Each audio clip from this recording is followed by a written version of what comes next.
Mike Maliani, Deke Entertainment, Chief Creative Officer, and I'm here with Andy Hayward, CEO, and the model for Inspector Gadget. In 1981, I had left Hanna-Barbera, which shared a studio in Taiwan with a small little company in Paris named Deke Audiovisual. And Deke Audiovisual was doing animated commercials and industrial films. They desired, though, to get into the entertainment business. So they proposed me to leave Hanna-Barbera, go to Paris, live with them, and develop the company into an entertainment venture over there. I got there and they said, let's come up with something that'll work in the United States. Of course, I had no idea what would work in the United States. So having just left Hanna-Barbera, I had been working on a show there called Blue Falcon, who was a superhero, and Dynamite. And he was kind of a superhero who did everything wrong. His voice was played by Gary Owens, and nothing he did came out right, except he did have a dog that was pretty smart. And I thought, there's something there. And of course, we looked at Get Smart, and we looked at the $6 Million Man, and we put them all together with a little inspiration, and we came up with something called Inspector Gadget. And the idea would be to take a police inspector and have him be a bionic character. And everything he did was wrong. He never had any idea that he was doing everything wrong, of course. And all of the crimes were solved by his dog and his niece. Because somebody said, you got to put a girl in there or you're only going to have a show appealing to boys, and that won't work. So that's how Penny came about. And the dog had to be called Brain because he was smart and Inspector Gadget wasn't. Gadget started out with a mustache, but after the first episode, we got a letter from MGM, and they threatened us that it was too close to Inspector Clouseau. Oh, that's and right. that's why we had to take the mustache off. You're right. You're right. So immediately we took the mustache off to create some point of differentiation. Right.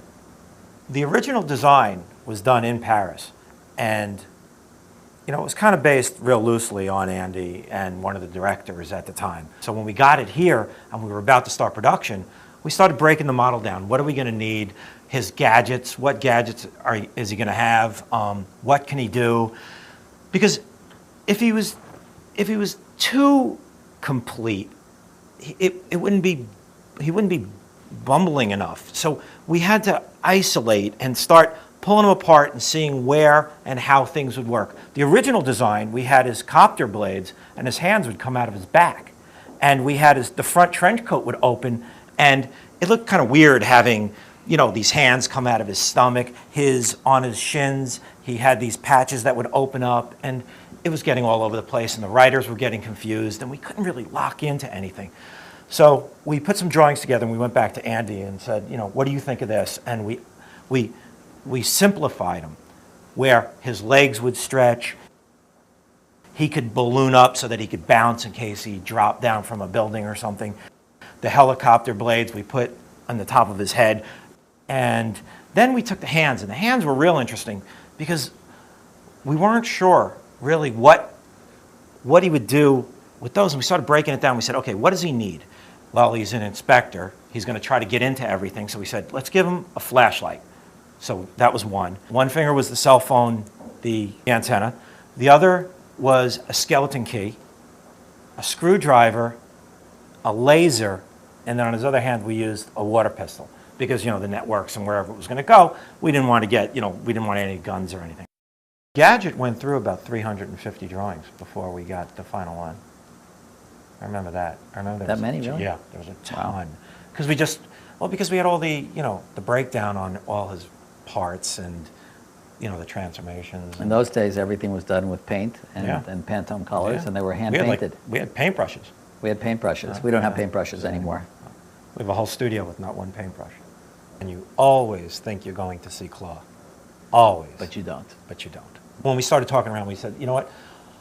All the stories, you have to think, and we have to sell in every single episode. This was a must to all the writers, that you think this is the episode where we're going to reveal who Claw is. And if you watch them all the way through, right up to that second, you really think that this episode you're going to see him. And then it's always, attached to a bomb or attached to something else. Did you come up, was it you or Jean, with the Wowsers? Well, Wowsers was from Gary Owens. Gary Owens. You know, when we were trying to cast the voice of Inspector Gadget, the first voice we tried was Gary Owens, who actually played Blue Falcon. Mm-hmm. And he was, you know, very celebrated from Laugh-In and a lot of other voices at the time. And he came in and he did an audition for us, and we gave him models of the character and, you know, tried to get him involved in it. And he looked at the character at one point, he said, "Wowsers, that's really, wowsers, that should be a line," he says. "Wowsers!" Gary Owens didn't work out.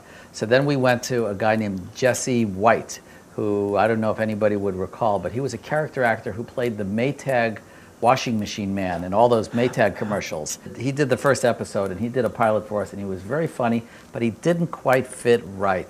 And then we thought, you know, maybe we should go to Don Adams. He did Get Smart, and it was a similar type of character, and it was all that Would You Believe and type stuff, and he was very, very funny. So we went to Don, and Don said, yeah, it's interesting. How much? He got into the part, and he did very well. And I remember running into Don. One day, I was outside of Chazen's restaurant, and I heard this voice behind me waiting for his car. And it was Inspector Gadget. It was eerie. And I looked behind, and it was Don. And he said, you know, Andy, all the shows I've done and all the career I've had doing this and that and the Get Smart and the various movies and whatnot, everybody comes up to me about Inspector Gadget. Because the stories work. The stories worked. They were just, you know, very, very well-written stories. We took a lot of time on them. Yeah. And, you know, it had a certain charm to it in the character, and it was a story pattern that's really been proven time and time again. And the character was an endearing character.